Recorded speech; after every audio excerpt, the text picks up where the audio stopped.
Chaque seconde, votre cerveau traite 11 millions de bits d'informations, mais votre conscience, elle, n'en perçoit que 40. Où sont passés les 10 999 960 autres bits? C'est exactement là que réside le problème. Votre cerveau les a automatiquement jetés à la poubelle en les étiquetant comme un bruit de fond sans aucune valeur. Mais écoutez bien ceci. Dans ce bruit que vous ignorez chaque jour se cachent des ruptures de modèle qui trahissent ceux qui vous mentent. Ce bruit contient des failles comportementales qui prédisent un danger imminent. Il recèle des anomalies environnementales, signalant une opportunité de changer de vie, une opportunité que les autres ne voient tout simplement pas. On pense très souvent que les génies sont ceux qui ont un quotient intellectuel extrêmement élevé, des personnes capables de traiter ces 40 bits d'informations beaucoup plus vite que le commun des mortels. C'est totalement faux. Les véritables esprits stratégiques ne traitent pas les informations plus rapidement, ils traitent des bits d'informations totalement différents. C'est ce que l'on appelle la compétence de reconnaissance des interruptions de modèle. C'est une astuce mentale redoutable, capable de faire de vous un stratège plus vif et bien plus intelligent que n'importe quel génie de naissance. Aujourd'hui, je vais vous montrer exactement comment installer ce nouveau système d'exploitation dans votre esprit. Cela ne vous prendra qu'une seule semaine de pratique. Mais cet éveil cognitif est permanent. Votre perception de la réalité ne sera plus jamais la même. Vous êtes prêt? Résumons cette technique en une seule et unique phrase. Entraînez votre cerveau à repérer les moments précis où les modèles habituels se brisent, car c'est cette cassure elle-même qui constitue la véritable information. Plongeons un peu dans les neurosciences. Le cerveau humain est fondamentalement une gigantesque machine de reconnaissance de modèles. Notre cerveau déteste l'incertitude. Il préfère une illusion confortable à une réalité désordonnée. Pour économiser de l'énergie, votre cortex préfrontal exécute constamment des modèles prédictifs. Il prédit le prochain mot que vous allez entendre dans une phrase en français. Il anticipe la réaction du serveur dans votre brasserie habituelle. Il calcule la façon dont les situations sociales complexes vont se dérouler sous vos yeux. Tout cela se produit de manière totalement inconsciente, avec des millions de calculs par seconde. La grande majorité des gens, y compris ceux qui se croient très intelligents, ne prêtent attention que lorsque les modèles s'achèvent, c'est-à-dire quand tout se passe exactement comme prévu. Et là, ils arrêtent tout simplement de réfléchir. Mais les esprits stratégiques fonctionnent de manière radicalement différente. Ils se concentrent précisément sur le moment où le modèle se brise, quand un élément ne correspond plus du tout, quand la réalité subit un soudain dysfonctionnement. Ce point de rupture, cet infime instant de décalage, qui vous donne la sensation physique que quelque chose cloche, contient une quantité de données brutes bien plus vaste que tous les événements prévisibles réunis. Pourquoi cela est-il d'une importance absolument vitale? Quand une personne vous ment, elle brise sans le vouloir des micromodèles dans sa respiration et dans son rythme de parole. Quand une situation s'avère dangereuse, elle fracture des modèles environnementaux que vous ne saviez même pas que vous étiez en train d'observer. Lorsque les prédictions de votre cerveau se révèlent fausses, quand la réalité refuse obstinément de s'aligner sur votre modèle interne, votre cerveau libère une microdécharge de dopamine et de noradrénaline. Dans le jargon de la science, on appelle cela le signal d'erreur de prédiction. C'est une alarme chimique pure et dure, une secousse neurologique conçue spécifiquement pour vous réveiller de votre léthargie. La plupart des individus confrontés à ce signal ressentiront une légère confusion et immédiatement, ils se mentiront à eux-mêmes pour forcer cette anomalie à rentrer dans le moule habituel. Surtout dans notre culture, où notre esprit si rationnel aime tout expliquer. Nous avons cette fâcheuse tendance à vouloir tout justifier par une fausse logique, même quand notre instinct nous hurle le contraire. Les gens se diront que c'est une erreur d'inattention, une simple coïncidence passagère, et ils se rassureront en se disant que c'est la vie. Les esprits stratégiques, au contraire, se sont entraînés avec acharnement pour faire l'exact opposé de la masse. Quand le signal d'erreur clignote, ils s'arrêtent net. Ils n'ignorent jamais cette alerte silencieuse. Ils dissèquent cette cassure avec une précision chirurgicale, ils en extraient chaque goutte d'information utile. La véritable frontière entre une personne intelligente et un fin stratège se trouve exactement ici. L'individu intelligent se contente de traiter l'information confortablement disponible, tandis que le stratège analyse froidement l'interruption de cette information. Laissez-moi vous montrer à quoi cela ressemble dans la réalité concrète, à travers le prisme de véritables maîtres de la manipulation psychologique. En France, nous considérons l'animation japonaise comme un art complexe, un terrain d'étude parfait pour disséquer les mécanismes de l'esprit humain.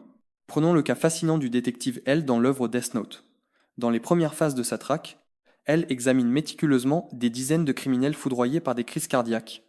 Les heures, les dates, les méthodes, toutes les données brutes sont exposées sur son bureau. Un enquêteur classique, doté d'un haut quotient intellectuel, verrait de simples modèles prévisibles. Kira exécute des criminels, il privilégie certains délits, il agit à des moments bien précis de la journée. Mais regardez attentivement ce que L remarque réellement. Il détecte une cassure que toutes les forces de police réunies ont complètement ratée. Un jour précis, un criminel succombe à une heure très inhabituelle, avec une méthode de confirmation qui diffère légèrement des autres. La grande majorité des experts rejetteraient ce détail comme un simple bruit statistique, une petite anomalie sans importance isolée parmi des centaines de points de données.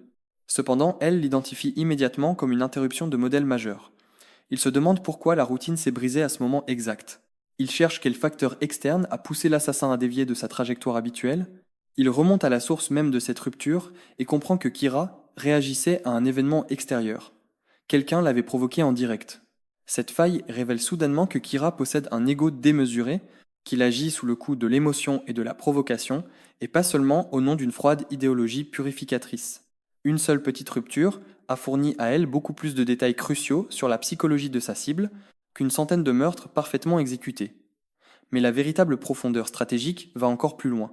Le détective ne se contente pas de constater passivement la cassure, il l'utilise comme une arme offensive. Placer un imposteur à la télévision n'était pas un test enfantin. C'était la création délibérée d'une rupture de modèle artificiel pour observer la réaction viscérale de Kira face à ce changement inattendu. L'intelligence stratégique, c'est très exactement cela, reconnaître les failles dans le flux normal et presser cette déviation pour en extraire la vérité cachée. Passons à un autre exemple brillant, celui de Shikamaru Nara dans l'univers de Naruto. Shikamaru est toujours dépeint comme un génie absolu. Mais son génie ne réside absolument pas dans une puissance de traitement brutale, il réside dans sa maîtrise totale de la reconnaissance des interruptions de modèle. Lors de son affrontement contre Idan, un adversaire littéralement immortel, tous les autres combattants tentent d'utiliser la force pure. Ils cherchent comment tuer de manière créative celui qui ne peut pas mourir. Ils échouent tous lamentablement car ils jouent selon le modèle attendu par l'ennemi. Pendant le combat, Idan accomplit son sombre rituel et lie son propre corps à celui de Shikamaru. Dès lors, toute blessure subie par l'immortel est transférée à sa jeune victime. C'est un schéma mortel et prévisible. Idan procède toujours de cette manière. Mais soudain, une micro-rupture se produit sous les yeux du jeune stratège. Idan sort très légèrement de son cercle de sang rituel pendant environ un quart de seconde. Le lien mystique est temporairement rompu. C'est un instant tellement fugace que 99% des êtres humains l'auraient ignoré. Mais le cerveau aiguisé de Shikamaru dresse instantanément un drapeau rouge. L'interruption de modèle est détectée. Il se demande pourquoi la connexion s'est brisée au moment précis où le pied a franchi la ligne. Il analyse ce que cela révèle sur les lois physiques de cette technique maudite. Cette unique faille d'une fraction de seconde expose la vulnérabilité de tout le système ennemi. Shikamaru ne tue pas Idan car c'est impossible. Au lieu de cela, il l'enterre vivant dans une forêt profonde où le rituel ne pourra jamais s'achever. La rupture a pointé du doigt une faille spatiale fondamentale et cette limite géographique s'est transformée en une solution fatale. Le cerveau prédictif du stratège n'a pas rejeté l'anomalie, il l'a transformée en victoire absolue. Nous allons maintenant observer le troisième exemple, celui de Ayano Koji Kiyotaka, issu de l'œuvre Classroom of the Elite. Ayano Koji est le maître absolu dans l'art d'appliquer la reconnaissance des ruptures de modèles au comportement humain complexe. Lors d'une discussion de groupe concernant la stratégie d'un examen à venir, tout le monde participe normalement et débat de manière totalement naturelle. C'est une atmosphère de groupe typique, exactement le genre de dynamique sociale très prévisible que nous vivons tous les jours au bureau ou à l'école. Cependant, Ayano Koji perçoit une subtile cassure dans l'attitude de sa camarade Horikita. Elle participe toujours activement aux échanges, mais son rythme de réponse subit un très léger retard, de l'ordre de quelques millisecondes. Ses propositions sont d'une perfection logique absolue, mais elles sonnent totalement plates et vides sur le plan émotionnel. Elle joue à la perfection le rôle d'une élève très impliquée, et elle suit le modèle attendu par le reste du groupe, mais quelque chose s'est profondément brisé dans l'exécution intime de ce rôle social. Elle prononce exactement les mots qu'il faut, ceux que la situation exige formellement, mais le cerveau froid et analytique de Ayano Koji a immédiatement intercepté le signal d'erreur de prédiction. Le comportement actuel de la jeune fille ne correspond pas du tout à sa ligne de base habituelle. Le jeune homme observe cette déviation silencieuse et se demande intimement ce qui a bien pu changer dans l'ombre pour provoquer une telle anomalie. Les Français apprécient particulièrement ce que l'on nomme les non-dits. Nous savons très bien que la véritable information ne réside presque jamais dans le discours officiel, mais plutôt dans les petites hésitations, les regards fuyants et les légers décalages de ton. Ayano Koji incarne parfaitement cette philosophie purement analytique. Contrairement aux autres élèves aveuglés par la surface des apparences, il ne rejette pas cette anomalie temporelle comme un simple coup de fatigue passager. Il l'isole et en extrait la vérité brute. Cette infime rupture comportementale prouve de manière irréfutable que Horikita subit en ce moment même un stress psychologique extrême. Quelque chose de lourd, un événement grave et grandement perturbateur, s'est produit juste avant qu'elle ne franchisse la porte de cette salle de réunion. Il décide de ne pas la démasquer publiquement, car confronter directement l'anomalie détruirait instantanément son propre avantage stratégique. Il se contente de stocker silencieusement cette donnée précieuse dans son esprit calculateur. Il conclut de manière implacable que Horikita est psychologiquement compromise et que, peu importe les formidables décisions tactiques prises aujourd'hui, elle sera totalement incapable de les exécuter de manière optimale sur le terrain. Il anticipe déjà la nécessité vitale de préparer ses propres plans de secours à l'insu de tous ses camarades. Mais le summum absolu de l'intelligence se trouve exactement ici, dans l'analyse macroscopique de la situation que nous appelons la métacognition.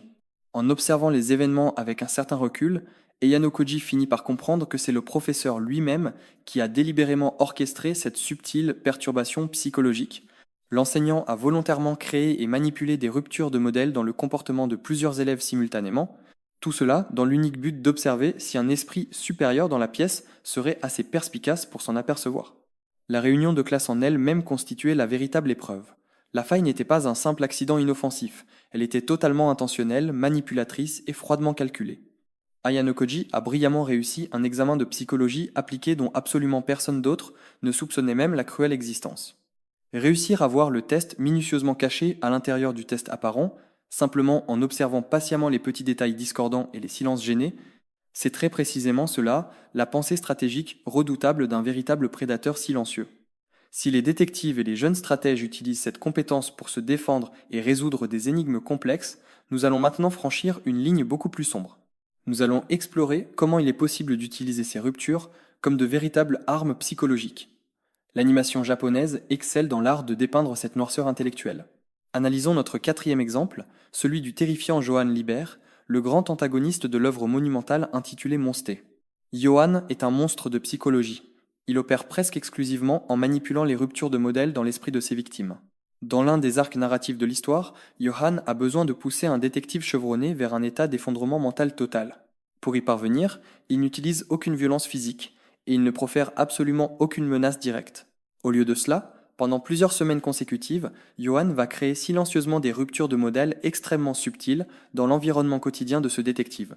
Un livre étrange apparaît soudainement sur son bureau alors qu'il n'y était pas la veille. C'est une première rupture. Le détective rationnel se dit simplement que quelqu'un a dû l'oublier là. Son cerveau classe immédiatement cette anomalie comme un simple bruit de fond. Quelques jours plus tard, une photographie anonyme se glisse mystérieusement dans son courrier. C'est une deuxième rupture.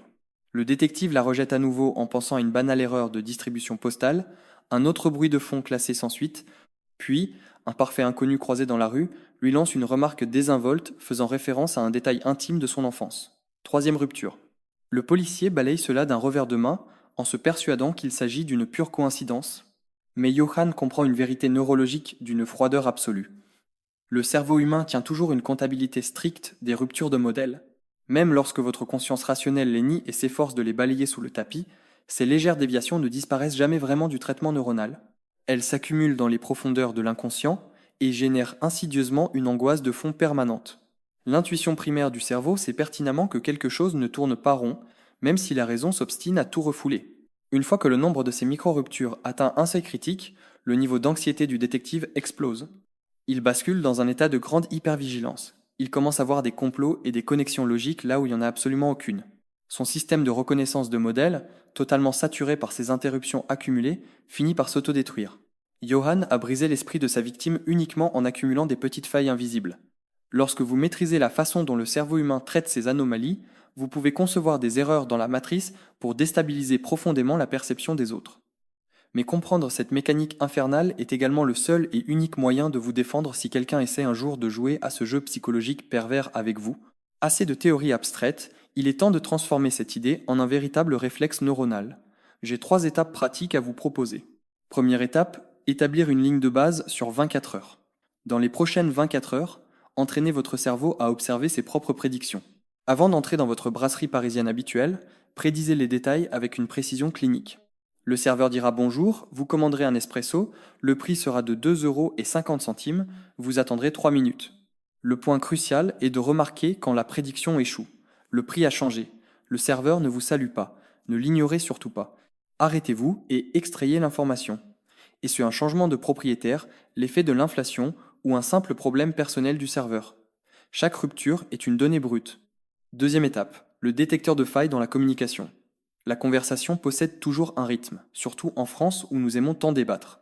Votre ami répond habituellement en 10 minutes. Soudainement, aujourd'hui, il met 3 heures. Ne vous dites pas simplement qu'il est occupé. Cherchez la véritable information. Quel était votre dernier message? Ce sujet le met il mal à l'aise. Vous cache-t-il quelque chose? Quand quelqu'un ment ou dissimule une émotion, son cerveau doit exécuter des tâches cognitives supplémentaires. Cela crée un retard d'environ 0,5 secondes dans la voix. Les mots qu'il prononce sont ceux qu'il veut que vous entendiez, mais le retard temporel révèle tout ce qu'il tente désespérément de dissimuler. Troisième étape, lire l'espace environnant. C'est l'application la plus avancée de cette méthode. Vous entrez dans votre bureau ou dans une rame du métro à Paris. Le nombre de personnes, le niveau de bruit et la lumière constituent votre ligne de base. Si la rame est anormalement silencieuse aujourd'hui, votre cerveau doit immédiatement planter un drapeau rouge. Dans l'œuvre Psychopathe, le personnage de Kogami entre dans un bâtiment et perçoit instantanément que le bruit de fond habituel est brisé. Il devine que l'endroit a été évacué secrètement et qu'un danger approche bien avant que les alarmes ne se déclenchent. Voici maintenant un avertissement sur la face sombre de cette intelligence. Personne ne vous dit que voir la réalité telle qu'elle est va vous épuiser mentalement. Vous remarquerez la fausseté de vos amis. Vous détecterez des menaces invisibles dans la rue. Votre esprit ne se reposera plus jamais. C'est exactement pour cette raison que le détective a toujours des cernes profonds sous les yeux. C'est pourquoi Shikamaru soupire sans cesse en disant que tout est si problématique. Cette capacité vous rendra bien plus intelligent que ceux dotés d'un haut quotient intellectuel, mais elle fera aussi de vous un être profondément solitaire. Vous saurez trop de choses sans pouvoir les expliquer aux autres, sans passer pour un paranoïaque. Il vous faudra choisir votre voie avec une très grande prudence. En résumé, votre réalité est la suivante. Chaque jour, vous manquez les signes qui montrent qui vous trompe, quelles opportunités vous échappent et quels dangers approchent. Vous vivez avec 1% des informations car votre cerveau est trop paresseux pour analyser les anomalies. L'intelligence stratégique ne consiste pas à courir plus vite. Elle consiste à regarder dans les coins obscurs que les autres ignorent. L'exercice dure une semaine, prédisez, repérez l'erreur, extrayez l'information. Vous n'augmenterez pas naturellement votre quotient intellectuel, mais vous commencerez à voir l'avenir avant qu'il ne se produise et à comprendre les humains à un niveau presque surnaturel. Reconnaître les ruptures est une compétence, mais pour la transformer en un instinct ineffaçable, vous avez besoin d'exercices de structuration neuronale approfondis. Le kit d'entraînement Whisper et les modèles d'intelligence sombre sont à votre disposition dans la section des commentaires. Décidez de les ouvrir pour remodeler votre cerveau ou continuez à fermer les yeux pour retourner à votre ancienne réalité bien confortable. C'est votre choix.